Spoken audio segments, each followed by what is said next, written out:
On va toucher deux mots sur le nouveau film Alien Romulus qui est sorti pour les amateurs. Étant un grand fan de la saga Alien, je voulais en toucher deux mots parce que il y a quelques polémiques autour, même s'il y a, j'ai l'impression, une plus grande majorité de gens qui ont apprécié le film. Je pense, à mon humble avis, que c'est le meilleur film Alien qu'on a eu depuis 40 ans. Messieurs, dames, vous trouverez ici des actualités singulières tous les jours. Mettez un pouce bleu, abonnez-vous à la chaîne et activez la cloche pour ne louper aucune expertise quotidienne. Je compte sur vous, c'est très important. Bon alors bien sûr, quand je dis le meilleur film Alien depuis 40 ans, hein, qu'on soit très très clair là-dessus, il s'agit bien sûr de après Aliens, donc Alien 2 par James Cameron. Je considère que après ça s'est quand même pas mal dégradé. Le 3 et le 4 étaient corrects, on va dire, puis après Alien Covenant, Prometheus, ça a été une catastrophe absolue. Je parle à Alien Covenant, on est sur quelque chose d'assez incroyable, où j'ai l'impression, en plus c'est Ridley Scott qui avait fait Alien Covenant. Ridley Scott, je rappelle, c'est celui qui a fait le tout premier Alien, hein, qui me semble être le meilleur film, hein, très clairement, en termes d'ambiance, etc. Ça a vraiment créé un genre de science-fiction horrifique dans l'espace, dans des vaisseaux spatiaux, etc., avec des menaces biologiques, etc. C'est vraiment voilà, un père fondateur là-dessus. Et Ridley Scott, donc très étonnant qu'il puisse pondre un chef-d'œuvre pareil, et que derrière, il y a Alien Covenant, où là, tu as des cosmonautes qui arrivent sur une planète complètement au pif. Ils y vont, ils la connaissent pas, parce qu'il y a eu une espèce d'alerte, de signal de détresse. Alors ils y vont, les mecs, ils y vont sans casque. Les mecs, dès qu'ils arrivent sur la planète, ils enlèvent le casque. C'est-à-dire ils n'ont pas fait d'analyse d'atmosphère, rien. Je rappelle que c'est des films de science-fiction, hein. C'est pas du space opéra, hein. C'est de la science-fiction. Donc ça se veut un minimum sérieux et cohérent. Bon, quand t'es des cosmonautes professionnels, t'arrives sur une planète, t'enlèves pas ton casque. Pas avant l'analyse. Donc ça, vraiment, on est sur quelque chose qui n'a absolument aucun sens. En plus, les premiers champignons qui croisent, t'en as un, il fout sa tête dedans, il le sniffe pleine balle. Bon, ça, pareil.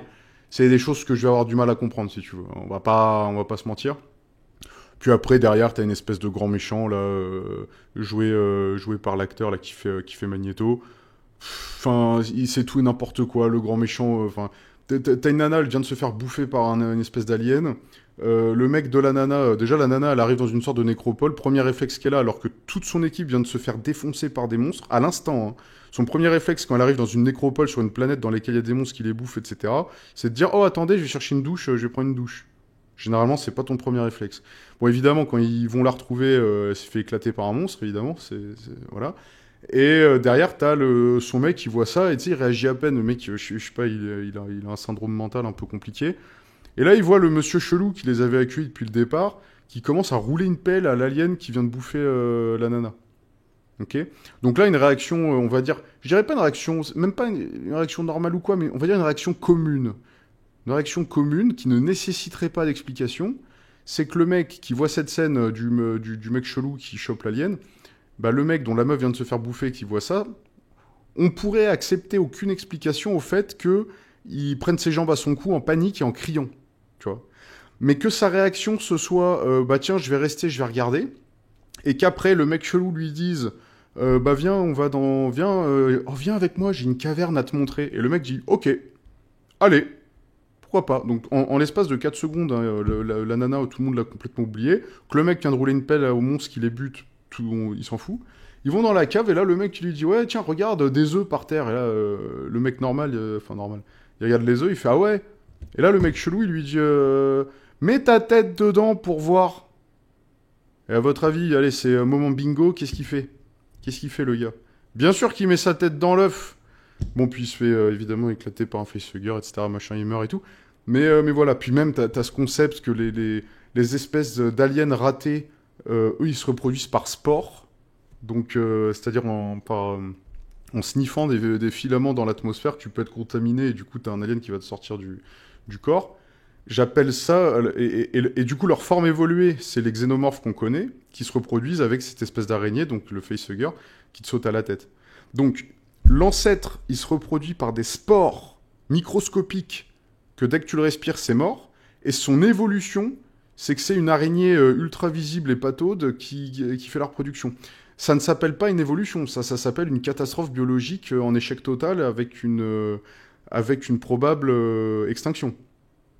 Bref, Covenant avait vraiment aucun sens. Cela dit, donc à la base, je voulais parler de Romulus. Romulus, pour le coup, les gars, il remet l'ambiance des premiers aliens, et surtout du premier alien. On revient dans une vraie science-fiction horrifique qui reprend tous ces codes de l'horreur. On est sur cette espèce de vaisseau claustrophobique, on est dans des scènes très sombres avec un travail de la lumière, avec ses effets rougeoyants, ses effets toujours oppressants, stressants et malaisants. Je dois même reconnaître que le film apporte des scènes dans lesquelles on sent ce sentiment de malaise. Il est dérangeant. Il est dérangeant, et là-dessus, voilà, ce qu'on peut attendre d'un film d'Alien, c'est ce genre d'ambiance. Parce que des gens vont dire, oui, ça fait pas avancer l'histoire, mais l'histoire, elle avançait jamais, en vrai. En vrai, tu prends Alien 1, 2, 3, 4, c'est juste une entreprise veut étudier les aliens, et Ellen Ripley va essayer de s'en sortir. C'est que ça, hein. Donc, ce qu'on cherche dans Alien, avant tout, et cette saga, c'est avant tout une ambiance. Une ambiance avec cette créature mythique. Et là, on a tout. On a en plus ces scènes très originales avec le facehugger, qui est énormément mis en avant. Les mecs qui vont dans cette salle, il faut qu'elle soit à température ambiante pour pas qu'ils se fassent détecter. C'est hyper intéressant. C'est hyper intéressant parce que ça a permis, au-delà de cohérent ou pas cohérent, ça a permis de créer cette atmosphère avec le facehugger où vraiment, c'est vraiment la mort assurée s'il y a le moindre bruit, le moindre pépin. Ils arrivent à le rendre vraiment terrifiant. En plus, ils sont plusieurs. Et on les voit, il y a ces scènes un peu magistrales où on les voit un peu essayer de sortir de la porte entrouverte par centaines. Enfin, c'est très oppressant, très impressionnant. Pareil avec l'alien en lui-même. Alors bien sûr, on pourra déplorer le fait que l'alien devient... Enfin voilà, il passe de facehugger à alien adulte en 2 scènes. Ouais, ça me dérange pas du tout. Je vais vous dire pourquoi. Parce que ça fait au moins 6 films qu'on a le facehugger, ensuite le chestbuster, ensuite le xénomorphe, etc. Les gens connaissent, et même s'ils connaissent pas, il y a un moment donné, évidemment, on peut pas passer une demi-heure du film là-dessus. Peut-être qu'on aurait pu intercaler quelques scènes ou une ellipse, peut-être.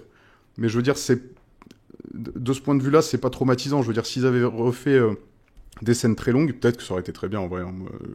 C'est très intéressant à chaque fois. Mais je peux comprendre le parti pris de se dire, bon, faut qu'on avance, tu vois. Ensuite, ils ont rajouté cette idée de cocon pour l'alien, hein, qui n'avait jamais eu lieu jusque-là. Pourquoi pas, c'est assez intéressant. Il n'y a pas mention de la reine. Alors, est-ce que la reine est gardée maintenant dans le lore Alien? Je ne sais pas, parce que je sais qu'à la base, Ridley Scott de Alien 1 n'a pas du tout aimé l'idée de la reine de James Cameron quand il l'a mis dans le 2, parce que, voilà, il n'aimait pas l'idée que ce soit une sorte de ruche, les aliens, ça lui a pas plu. Lui, à la base, ce qu'il voulait, c'était que les victimes de l'alien se transforment... Enfin, que l'alien fasse muter les cellules de ses victimes jusqu'à ce qu'elles deviennent des œufs. Hein, c'est une scène coupée de Alien 1, vous pouvez la trouver facilement en ligne, qui nous fait voir un œuf qui émerge d'un corps. Voilà, donc je ne sais pas qu'est-ce qu'ils vont garder. Là, on n'a pas vu la reine. Alors, on a très bien vu dans ce film que, de toute façon, on n'a pas vu du tout tous les dégâts du vaisseau. On a juste vu certaines parties, dont principalement un couloir. Hein, mais sinon, on a quasiment pas vu tous les dégâts qu'a subi ce vaisseau à cause du xénomorphe. Enfin voilà. Ensuite, il y a eu des choses, hein, notamment il y avait le Big Shap, là, l'alien du 1, qu'on retrouve dans ce film, qu'a priori ce vaisseau de la Weyland-Yutani a trouvé Big Shap, l'a chopé, il s'était fossilisé en fait, donc il y a cette idée qu'il a survécu dans l'espace. Je veux dire, tout fan d'Alien s'est toujours dit que les aliens, quand ils étaient évacués dans l'espace, il y avait de fortes chances qu'ils soient pas morts. Hein. Rien nous indique qu'ils ont besoin de respirer, même pas, on sait même pas s'ils ont besoin de se nourrir, on sait rien d'eux, on sait juste qu'ils sont... qu'une entreprise est fascinée par eux parce qu'a priori ils sont parfaits. Donc c'était pas incohérent de dire qu'il était pas mort dans l'espace. Ça, clairement. Et qu'il arrive à se fossiliser d'une manière, etc. Bon, il l'accueille dans le vaisseau. Évidemment, ça tourne mal, bam, il tue tout le monde. Il y a beaucoup de gens qui se sont plaints du fait que, ouais, ça casse tout de faire revenir cet alien. Je comprends, parce qu'il y a le côté Ripley l'a vaincu. Mais pour moi, ça ne modifie pas tant de choses que ça. Puisque Ripley, en fait, ce qu'elle a accompli, c'est qu'elle a réussi à échapper à l'alien. C'est la seule qui arrive à échapper aux aliens. Mais elle les vainc pas forcément. Elle ne les tue pas forcément. Il faut garder cette idée d'organisme parfait. C'est ça qui est un peu dérangeant dans les films après. C'est qu'ils sont un peu éviscérés de partout avec des armes à feu. Bon, ça enlève un peu leur côté... pas invincible, mais vraiment, vraiment solide, quoi. Mais voilà, pour moi, Ripley n'avait pas forcément tué l'alien, mais elle s'en était débarrassée. Et ça lui est pas enlevé. Ça lui est pas enlevé. Après, il le récupère, voilà, ça fait un petit clin d'œil. C'est toujours intéressant. Puis en plus, on voit qu'il y a bien le crochet qu'elle lui avait planté dans le 1. On le voit dans le film aussi, dans le corps dans Alien Romulus. Enfin bref, des trucs super intéressants là-dessus, moi j'ai trouvé. Des scènes en antigravité qui étaient vachement bien pensées, ça changeait de ce qu'on avait vu habituellement, avec notamment ce jeu sur l'acide. Aussi, ils insistent bien sur le fait que l'acide est véritablement dangereux. parce qu'un tout petit peu d'acide et le vaisseau est détruit, parce que cet acide est tellement puissant qu'il va traverser le vaisseau. Donc voilà, il y a énormément de choses là-dessus. Et alors bien sûr, la scène qui va diviser, c'est la scène finale, hein, où il y a une espèce d'hybride humain-alien, un peu comme dans Alien 4, qui vient. Sauf que dans Alien 4, il était plus xénomorphe que humain, là c'est l'inverse, il est plus humain que xénomorphe. Alors oui, moi je comprends, en effet l'alien se suffit à lui-même, ça peut être énervant d'avoir un peu des délires dans tous les sens, mais l'idée que mais cette scène nous permet de comprendre pourquoi la Weyland-Yutani, donc l'entreprise qui est obsédée par les aliens, ça nous permet de comprendre pourquoi ils sont obsédés par les aliens. Ils sont obsédés par les aliens, selon ce film, parce que ils veulent faire de l'extraction génétique des aliens pour créer des molécules qui vont injecter ensuite aux humains pour leur donner certaines facultés qu'a l'alien, pour principalement que les humains soient plus résistants dans l'exploration spatiale. Parce qu'en fait, les humains, dans leur conquête planétaire, ils meurent tous, parce qu'ils se font avoir par des maladies, des trucs. Ils ont énormément de mal, en fait, à survivre dans les conditions ailleurs que sur Terre, et du coup, l'humanité, selon ce film, n'était pas prête à la conquête spatiale.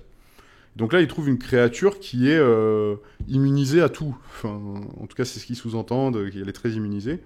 Donc là, on comprend pourquoi cette entreprise est obsédée par l'alien. Parce qu'ils peuvent en faire des choses incroyables avec, en fait. C'est ça qu'ils ont comme projet. Et ça, c'était intéressant de se dire qu'ils en extrayant leur ADN, ils peuvent ensuite créer des sortes de médicaments ou que sais-je, pour permettre aux humains d'être beaucoup plus résistants. Et ça, c'est intéressant. Et ça rattrape un petit peu ce qu'ils avaient fait dans Prometheus et compagnie, où les films, ils nous donnaient l'impression, plus ou moins, que c'est un mec random qui avait créé les aliens. Enfin, c'était nul comme explication. Vraiment, ils ont détruit tout le côté mystère qu'avait instauré le 1. C'était très bien de garder le mystère. Moi, je suis team, gardons le mystère. Hein. Ils avaient expliqué ça en mode, ouais, non, c'est les ingénieurs, ils ont fait les humains, après les humains, ils ont fait les aliens. Enfin, c'était nul comme explication. Et bah là, Romulus, il reprend ces éléments-là, mais en t'éclaircissant le truc et en te disant, c'est pas ça. En disant, non, les xénomorphes, ils sont bien antérieurs à tout ça, on connaît toujours pas leur origine, et juste leur espèce de sang, leur ADN noir, qu'on peut retirer, c'est eux qui sont à l'origine de cette substance, quoi. Donc, il reste un mystère, et là-dessus, c'est intéressant.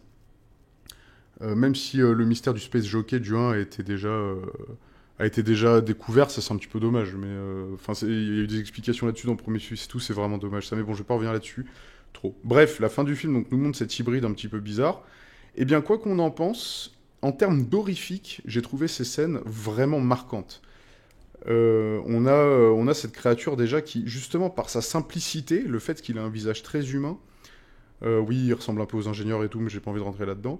Mais le fait qu'il ait un visage très humain le rend encore plus déstabilisant. Et le fait qu'en plus ce soit une espèce de bébé à naître qui, alors évidemment, qui a une croissance très rapide, ça on peut le reprocher effectivement, et qui revient voir sa mère et tout, c'est très très gênant, c'est très déstabilisant. On est vraiment dans quelque chose de très horrifique en termes d'image. L'image en elle-même, c'est la créature est vraiment... en plus, tu arrives à lire un peu ses traits de visage, vu qu'il a un visage presque humain. C'est très inquiétant, je trouve. En termes d'horrifique, c'était vraiment pas mal. En plus, on le voit à un moment donné poursuivre l'héroïne à travers la fumée. Bon. Et on voit son ombre qui s'approche. Enfin, il y a eu vraiment, en termes d'image, des idées brillantes, je trouve. Puis bien sûr, mention spéciale à l'acteur synthétique de l'androïde, hein, qui, alors lui, faut l'oscariser. Hein. Lui, il faut que ce soit une étoile montante et qu'on le voit partout. Hein. Déjà, il joue 2 personnages dans le film, parce que entre le moment où il est le robot normal et le moment où il est le robot avec la puce de la Weyland, et il joue ça, mais à la perfection. Il arrive à garder une espèce de visage figé qui fait de la peine un peu quand il est en mode normal. Et du coup, t'as presque l'impression qu'il a des émotions, alors que le film est intelligent là-dessus.